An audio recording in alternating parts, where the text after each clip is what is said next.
Beleza, gente, é o seguinte, falando dessa questão da humildade de Deus, realmente nós temos que reconhecer tudo isso, e já reconhecemos bastante, né, nessa meditação que a gente teve aqui. E eu queria falar para vocês da Quinta-feira Santa, que a gente falou. Nós falamos já falamos da ressurreição, já falamos do sacrifício da cruz, muito bem explicado, assim, superficialmente explicado, mas bem pontuado, que tem muito mais coisa para falar. Oxalá eu tivesse uma mente fantástica para poder conseguir organizar nela tudo que eu gostaria de explicar para vocês. Porque, nossa, eu ouço tanta coisa, eu tenho meditado tanto, estudado tanto, graças à bênção que Deus nos deu de retornar à catequese, eu tenho descoberto tantas coisas boas que eu gostaria de ter tempo e capacidade, porque eu não tenho tanta capacidade para explicar minuciosamente, mas com o tempo a gente vai chegando lá. Então, no Lava Pés, que é a missa chamada... Qual é o nome da você que gosta de latim? Como é que é o nome da missa do Lava Pés? O nome da missa. Ninguém sabe?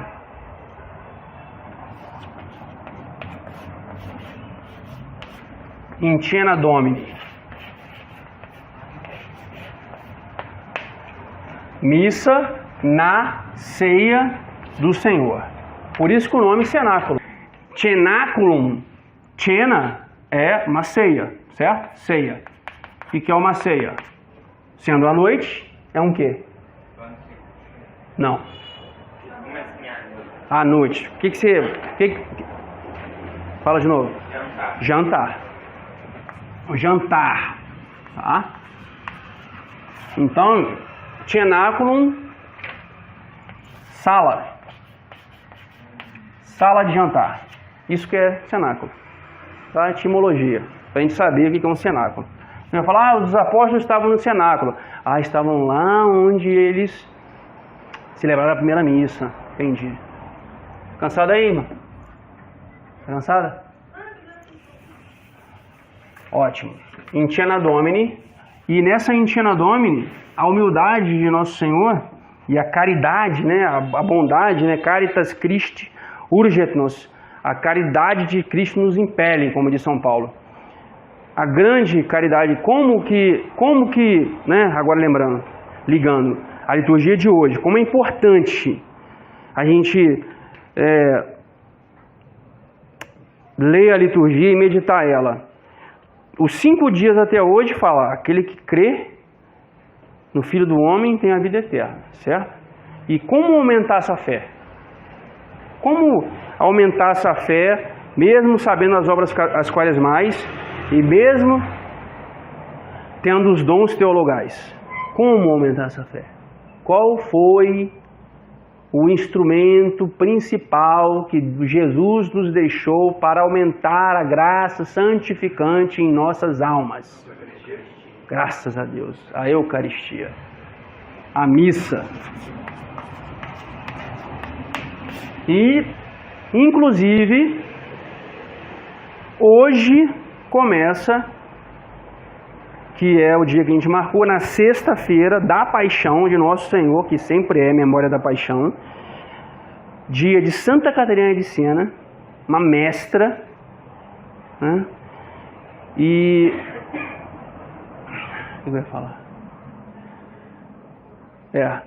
Na liturgia de hoje, ele já começa a falar, vindo da liturgia de ontem, como nós seremos alimentados para que nós possamos crer no Filho do Homem e sermos salvos cada vez mais, cada vez mais, cada vez mais. E é nessa Quinta-feira Santa, é na In Cena Domini, que ele institui essa realidade, certo? E na propriedade de quem que ele institui? Não, propriedade, quando a gente fala, é aqui, propriedade privada. Na propriedade de um servo dele, que ainda era criança, Marcos. Que foi dia dele quando? Que dia que foi a festa de São Marcos? nesta segunda-feira, após o Evangelho de domingo, após a oitava de Páscoa, na propriedade de São Marcos, é onde a missa foi instituída. E nós estamos aqui meditando sobre isso. E eu preparei esse encontro há muito tempo, tá? Isso aqui está preparado tem tempo. Eu nem sabia que São Marcos ia ser comemorado segunda-feira. Para ver como é que Deus fala na liturgia. E foi na propriedade de São Marcos que a nossa razão de ser começou a ser instituída. Porque a missa começou no cenáculo, mas ela terminou no Calvário. Isso eu não vou explicar. Mas eu vou explicar a primeira parte. Tá bom? Como é que é? Tu ouviu? Ah, a minha mania também. Você ouviu? Eu não vou explicar como a missa começa no cenáculo e termina no Calvário. Eu vou explicar, mas hoje não. Mas eu vou explicar. Quer dizer, começa lá no Êxodo, começa lá em Adão e Eva, na verdade, né? Só que eu vou pegar em Êxodo e vou terminar no Calvário, um dia. Beleza. Quais foram os grandes dons que Nosso Senhor deu pra gente na Intiena Domini? Os grandes dons que sem eles, nossa graça santificante jamais poderia ser multiplicada. Geralmente usa colarinho, às vezes. Às vezes. Isso, rapaz. Às vezes usa clésima, eleva. Qual foram os dois dons que Jesus deu pra gente? Já falou um, está escrito ali. O sacerdócio. Fazer isso em memória de mim. O fazei está no imperativo. Imperativo significa, então, sacramento da ordem. Passa batido, né, gente? Esses detalhes, se eu falo, medita a Sagrada Escritura. Não pega? Não pega. O protestante não pega detalhe nenhum. Detalhe pega assim, ó. Crê no Senhor Jesus Cristo e comprarás um captila. É isso que eles vão crer. Miguel, se isso é o meu corpo. Sim, meu irmão, eu sei. Mas quem crê isso tem uma fé protestante. Não só o protestante de fora da igreja, mas o protestante de dentro da igreja católica, chamado de neoprotestante. É. Neoprotestante. É o novo protestante que nós temos dentro da igreja católica. É o que Bento XVI chama de fé de supermercado. Isto eu creio, nisto não. Purgatório, estou fora. Sofre muito, isso não está na Bíblia. Mas tá. Mas isso eu não quero, Nossa Senhora eu não aceito, porque ela não é deusa, eu só acredito no Deus. E sai escolhendo no supermercado. Isso aí é o neoprotestantismo dentro da igreja. Mas eu sou católico. Eu não creio em Nossa Senhora, eu creio só em Jesus. Não creio na confissão. Mas creio que é possível comungar.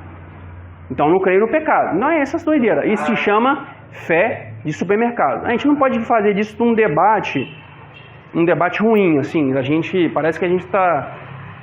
Parece que nós não estamos sendo caridosos, nós estamos sendo irônicos, certo? A gente tem que tomar cuidado com as nossas...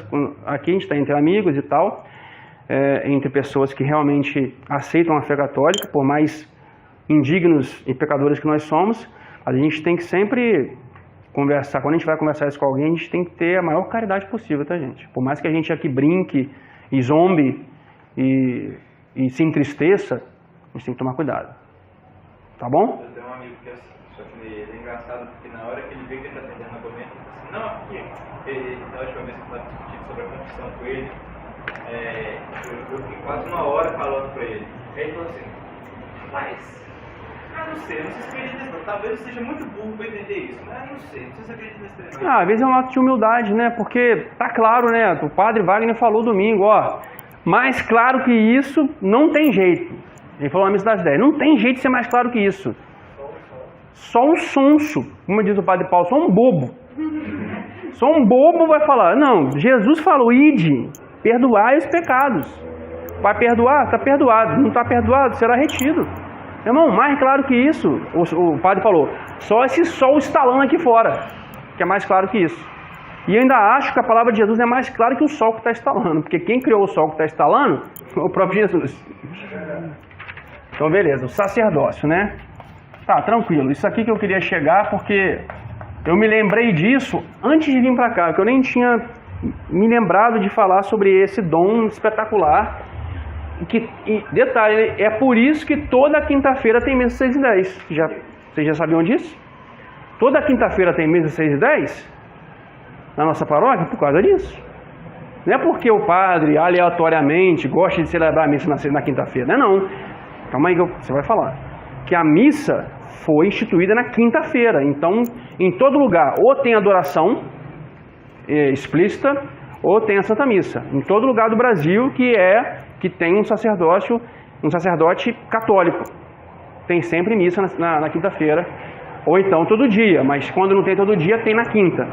Porque é uma tradição tão forte e toda quinta-feira nós rezamos pelos sacerdotes. Tem que rezar, gente. Tem que rezar, fazer uma penitência, entregar alguma coisa passiva, penitência passiva. Está lá na intermédia, atendendo um monte de gente difícil, uns velhinhos que não ouvem nada. Aí, meu Deus, pelos sacerdotes, eu vou amar esse velhinho que não entende nada, né? Aí você ama esse velhinho, entrega para Jesus Cristo pelos sacerdotes. Porque o efeito, a eficácia desse sofrimento que você vai unir na cruz em nosso Senhor Jesus, quando você sofre e oferece para Jesus, sabe o que acontece? Ele não sofre. Há 2000 anos atrás. Aquilo que ele deveria sofrer por você, e você pecaminosamente pega esse sofrimento e reclama, e murmura, e é infiel ao sofrimento dele na cruz, se você aceita esse sofrimento e entrega para ele, ele deixa ele sofrer há 2000 anos atrás. Olha que maravilha, isso se chama... Já falei isso? Não. Ah, eu te falei, né? Isso se chama reparação. Isso se chama satisfação. São os nossos dons espirituais. E nós temos em abundância. Temos assim, eu falei para vocês, a gente tem tanta oportunidade de sofrer por amor neste mundo moderno atual, que a gente pode amar o dia inteiro. Fala.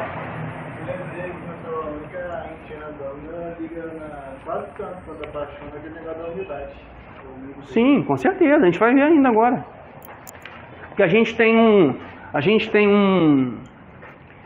um momento no Intiana Domini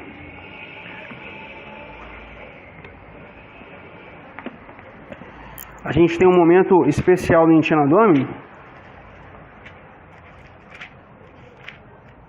Ó, minha Bíblia toda marcada, tá vendo? Ó? É porque eu sou leitor de Bíblia antes. Aqui quando eu era da renovação carismática, você acredita? Aí. Rapaz, eu estudava a Bíblia, tá? Na renovação, um movimento que te faz ler a Sagrada Escritura, tá? Te faz ler. Graças a Deus pela renovação carismática. Beleza. Acontece um momento muito marcante da sem ser, né? O momento mais marcante da Intiana Domini são os dois dons, óbvio. Mas tem um momento que passa batido, é visivelmente marcante para todas as pessoas, mas o significado passa batido. Lava pés. Tá, eu vou tentar ler aqui, que de noite eu sou muito ruim de leitura, mesmo lendo bem, como eu falei, as letrinhas não me ajudam, né? Levantou-se da mesa, depois das suas vestes, depois tirou, né, as vestes principais, não ficou sem roupa, ficou só com a túnica, tá, gente?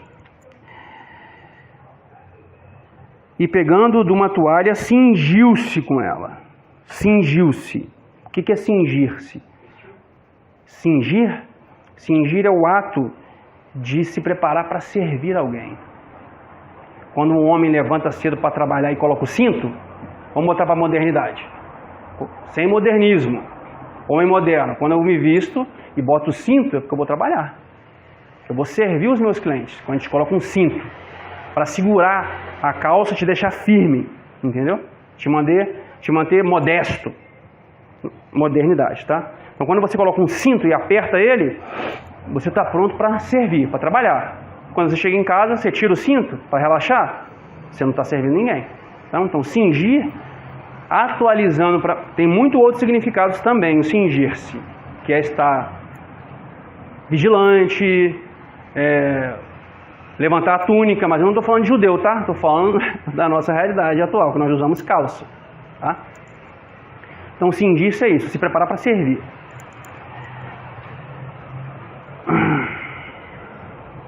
Cingiu-se com ela. Em seguida, deitou água numa bacia e começou a lavar os pés dos discípulos e a enxugá-los com a toalha com que estava cingido.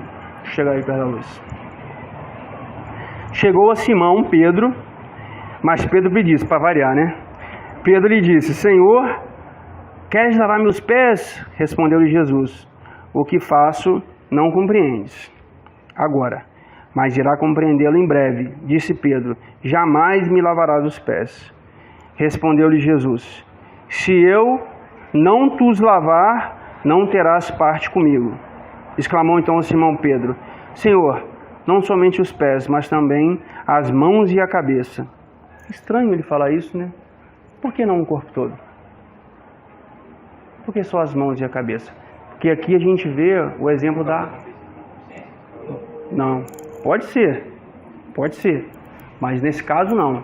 Isso aqui é um exemplo de modéstia, pudor, porque as únicas partes honestas de um corpo de uma pessoa são os pés, as mãos e a cabeça. As únicas partes honestas de qualquer corpo, de qualquer pessoa. Isso mostra o pudor e a modéstia do tempo. Ninguém nunca viu o corpo da Virgem Maria, nem São José, nem no parto. Nunca viu. Só as mãos, o rosto e os pés. Se chama modéstia. Quando eu vejo uma foto da Virgem Maria que eles colocam aquele do século XVIII, XIX, com aquelas pinturas assim, eu não suporto. Peraí. Eu não suporto. Eu vou chegar à conclusão, você pode falar. Eu não gosto. Por mais que não apareça nada, é a Virgem Santíssima. Está entendendo? É a Nossa Senhora. É um exemplo de pureza e santidade, pureza. É só... Nossa Senhora devia ser, meu Deus, se eu olhar para ela, igual São Dionísio, que eu sou devoto de São Dionísio, inclusive é o desenho do canal lá, do Areopagia lá, é São Dionísio, Areopagita, aquele lá. Ele viu Nossa Senhora viva e ele dá testemunho de como é que ela é, de como que ela era, né, antes de ser glorificada. Então isso aqui é um exemplo que passa batido, mas é um exemplo da grande modéstia dos homens, da Galileia, tá entendendo? Os homens da roça, pescador, tá? Só pra você ter uma noção, mas o que você quer falar? Continua? Então beleza, vamos chegar lá em frente. Só queria dar esse parênteses da modéstia, porque hoje em dia a gente acha que a modéstia não está no Evangelho, né? A modéstia é uma coisa inventada pela Igreja Católica para suprimir os nossos desejos sexuais, como diz Freud, né? Fala.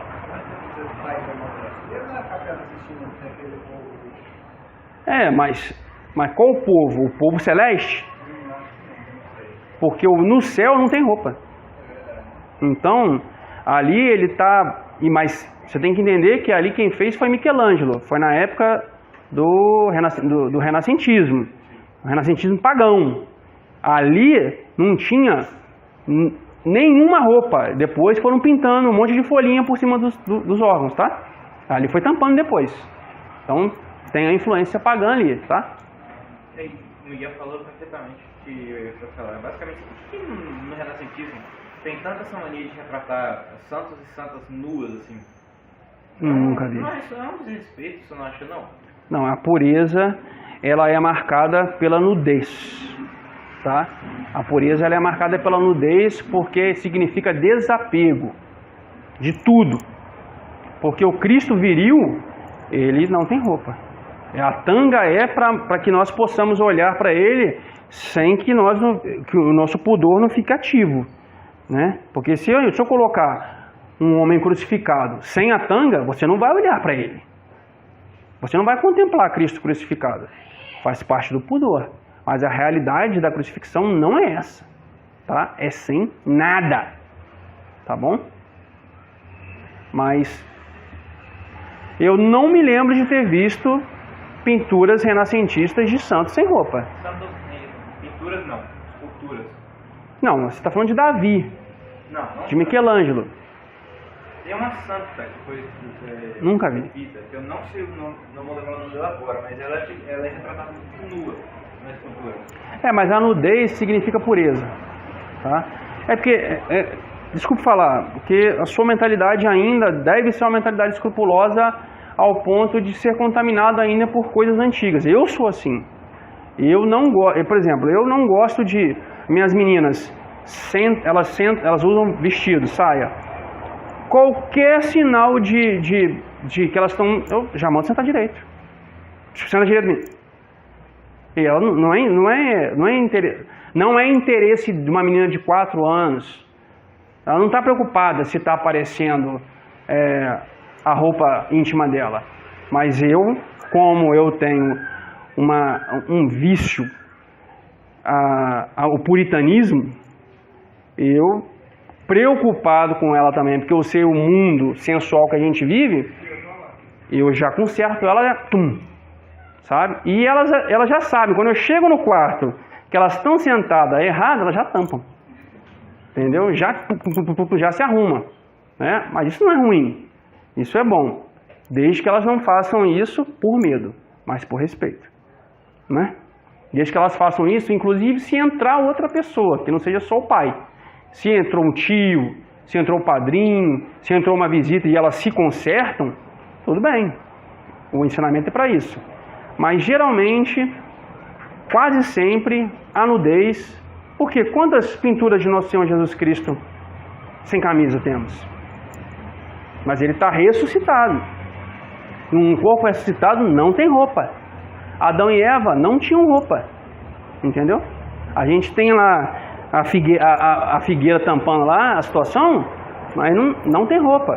E eles tinham corpos. E eles tinham corpos gloriosos. Não aparecia a nudez deles, tá?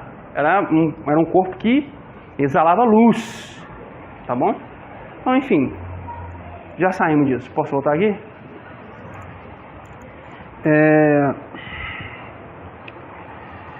Senhor, não somente os pés, mas também as mãos e a cabeça. Disse-lhe Jesus, quando São Pedro falou, aquele que tomou banho não tem capacidade de lavar-se, está inteiramente puro. Ora, vós estáis puros, mas nem todos. Aí ele fala de Judas. Por que puros? Por que eles estão puros? Porque eles estão com a fé, a esperança e a caridade. Porque eles estão em estado de graça. Eles estão em estado de graça. Por isso que eles estão puros. Por isso que eles não estão em necessidade. Quer tomar banho? Ser batizado. Certo?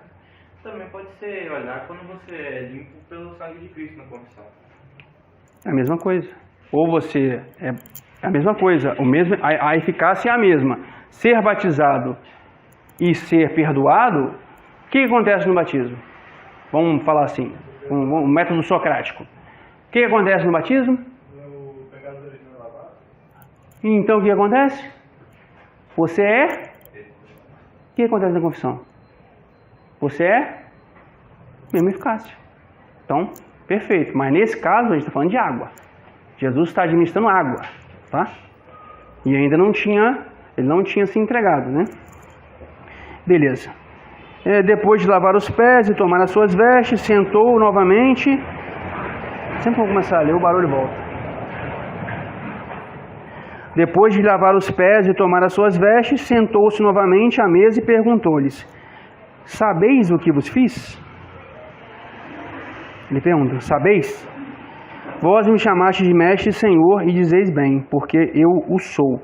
Logo, se eu, vosso senhor e mestre,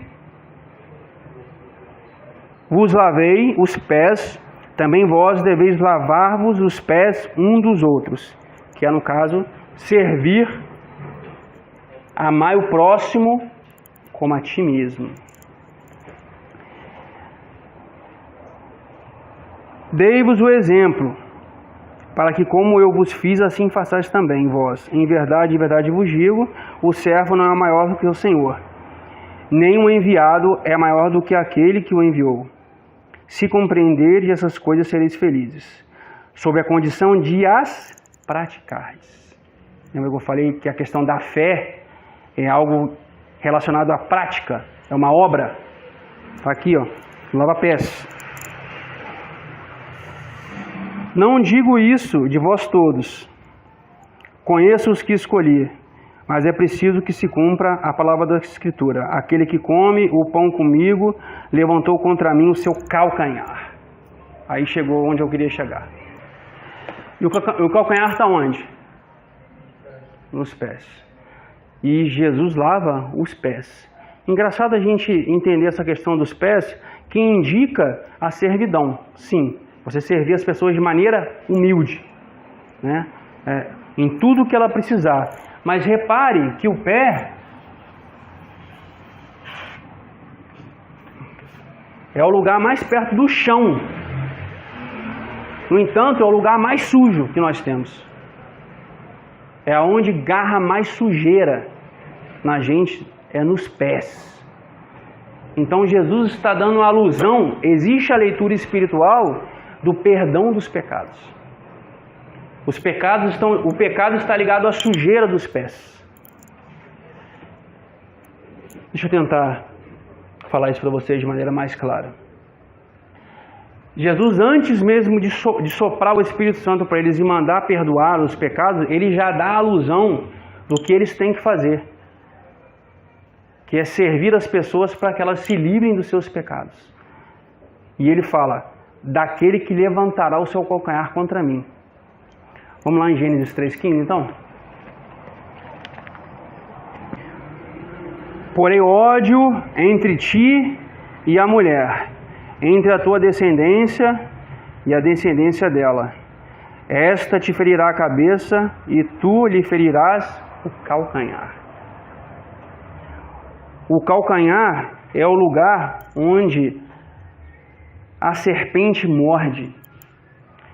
O calcanhar é o lugar mais vulnerável do corpo, porém o mais forte, porque suporta o peso do nosso corpo. Ele suporta o peso do nosso andar. Tudo, se você não tiver o calcanhar, você não se mantém de pé, tá? Só que é o lugar bíblico onde a serpente morde. E onde ela morde fica o pecado original. Então, esse ato de nosso Senhor Jesus Cristo de lavar os pés é o ato de perdoar os pecados.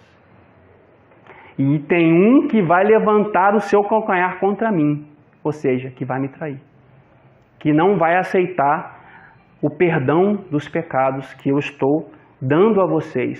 Por isso que quem está puro não precisa de tomar banho, porque nosso Senhor lavou os pecados dos apóstolos ali. E assim ele pede para os apóstolos fazerem, servindo, porque não tem coisa melhor do que você dar à pessoa, levanta na mão, não tem coisa melhor que você dar a uma pessoa a condição dela poder ir para o céu.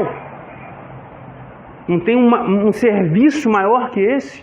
Lembra-se de Padre Pio, quantas horas ele ficava no confessionário? Que serviço que ele não dava para a humanidade? Lembra do São Curadars, dos grandes confessores, que serviço que eles não davam lavando os pés das pessoas. E detalhe, essa tradução, eu ouso dizer, está errada. Ela não morde o calcanhar. A tradução exata é: armarás ciladas contra... Onde está escrito aqui? Deus que me perdoe, estou falando bem desse, mas vou falar, né? Está aqui, ó. Esta te ferirá a cabeça, pisando na cabeça, e tu lhe ferirás o calcanhar. Só que a descendência da mulher, todo mundo pensa que é a gente, né? Que nós somos soberbos, né? A descendência da mulher em primeiro lugar, não é nenhum de vocês, nem eu. Quem é a descendência da mulher? Né? Não entendi. Quem é a descendência da mulher? Quem? Nosso Senhor Jesus Cristo. E como a serpente mordeu o nosso Senhor Jesus Cristo, se a mordida da serpente significa o pecado original? Como que ela mordeu nosso Senhor Jesus Cristo? Ela não mordeu.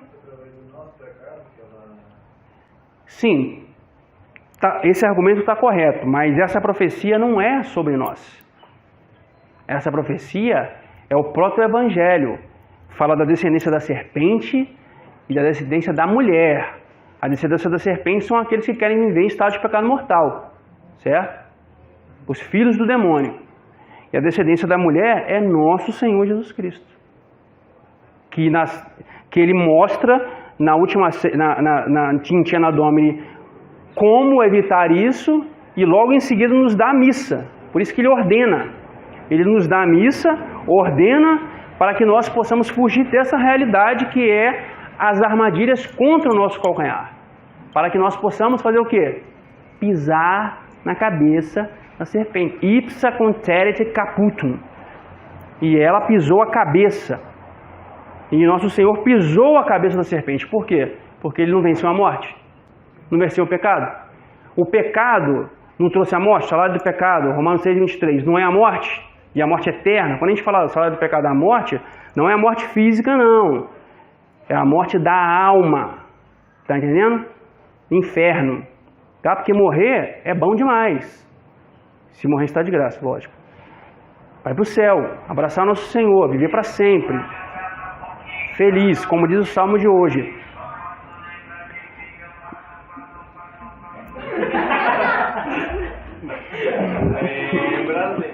Como diz o Salmo de hoje, né? É tudo isso que eu desejo, é só isso que eu desejo, habitar no santuário do Senhor. A mentira mais lavada que nós podemos falar, né? É tudo isso que eu desejo. Mentiroso ao extremo, né?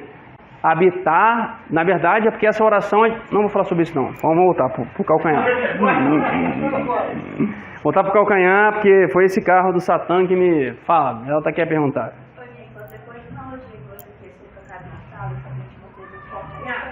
Deu a entender mais ou menos que no batismo teria que lavar os pés, os pés, a cabeça. Não, no caso não. Ele queria ensiná-los a servir completamente. Completamente, pegando a parte mais suja, mas tem esse simbolismo, entendeu? Pegando a parte mais suja, porque pensa naquela época, ninguém tinha calçado fechado igual a gente. O pé era imundo. Então a única parte do corpo que estava suja era os pés. Então ele lavou os pés, não é? Mostrando a humildade de servir uns aos outros. Em tudo o que eles precisarem, até no serviço mais humilérrimo que existir. Tipo Madre Teresa de Calcutá, que servia as pessoas nos lugares mais fétidos e podres que existiam. Estava lá, Madre Teresa, fazendo o que Jesus pediu. Mesmo que ela não fosse um sacerdote ordenado, mas ela entendeu na realidade dela, de irmã, de freira, como ela deveria servir de maneira humilde, sabe? Humilde. O que a palavra humilde até combina aqui com o pé? Humilde significa tapeinos em grego. Não vou escrever porque eu não sei escrever em grego. É tapeinos. E o que a palavra tapeinos, humilde, significa? O que ela parece sonoplasticamente? Não sei se é o termo, sonoramente. O que o tapeinos parece? Tapete. Humildade é isso, tapete. Ó o tapete debaixo do pé, ó. Então, é a maneira mais humilde possível, nosso Senhor ensina. Mas também Ele ensina que esse serviço de ser o mais humilde possível é que os fará ser grandiosos. Os fará, porque o menor no reino do céu, o menor no reino dos céus é o maior. E Ele ensina isso para o sacerdote.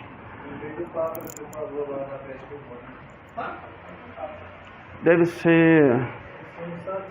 É um bispo, eu acho que você queria. São Carlos Borromeu. São Carlos Borromeu, que deu Eucaristia, todo mundo morrendo, ele lá no meio dando Eucaristia para todo mundo. No pior, todo mundo fugindo, ele lá distribuindo comunhão e absolvendo as pessoas sujas, assim, da doença, que é o de menos. Mas o que é o mais importante? Estar limpa a alma. Essa é a explicação do lava-pés mais profunda possível. E a gente liga lá no Gênesis, né, no pé, e vê que tem um daqueles que renuncia, e ele se deixa ser mordido pela serpente, que foi Judas, que levantou, isso é um salmo que fala, né? Não, já saí de lá já. E um de vós, como diz o salmo, um de vós levantará o calcanhar contra mim. Certo? Então, assim, esse calcanhar mordido.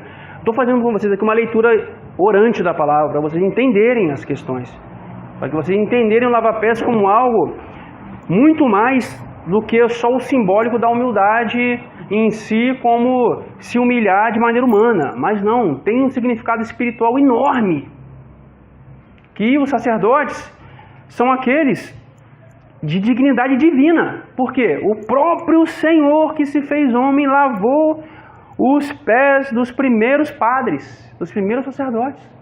E esses sacerdotes que foram lavados por nosso Senhor Jesus Cristo confirmaram todos os outros, ordenaram todos os outros, até chegar no nosso pároco, gente. Olha que grande graça isso. Essa graça do toque que nem era ressuscitado ainda, mas o toque de nosso Senhor Jesus Cristo, Deus humanado, ela vem até hoje. Quando você pega na mão do Padre Wagner, você pega na mão de Jesus. Quando você beija a mão dele, se alguém tem o costume de beijar a mão dele, eu beijo. Quando eu beijo a mão dele, eu beijo a mão de nosso Senhor. Porque ele é o in persona Christi, ele é a pessoa de Cristo. Como um homem. Ah, Nicolas, mas ele é assim, ele é assado, eu não gosto desse jeito assim. O problema é seu, meu irmão, se você não gosta do jeito dele. Mas ele é espiritualmente o homem nesta paróquia que tem o poder de perdoar os seus pecados. Se você sair do confessionário dele, perdoado, e tomar um tiro de bala perdida, você vai direto para o céu. Está entendendo? O poder do homem, que não é dele, mas foi conferido ou outorgado a ele. Então isso, o lava-pés, a questão do lava-pés é essa grandiosidade. Tá? Esse símbolo do lava-pés, tá? Então, queria parar no lava-pés aí.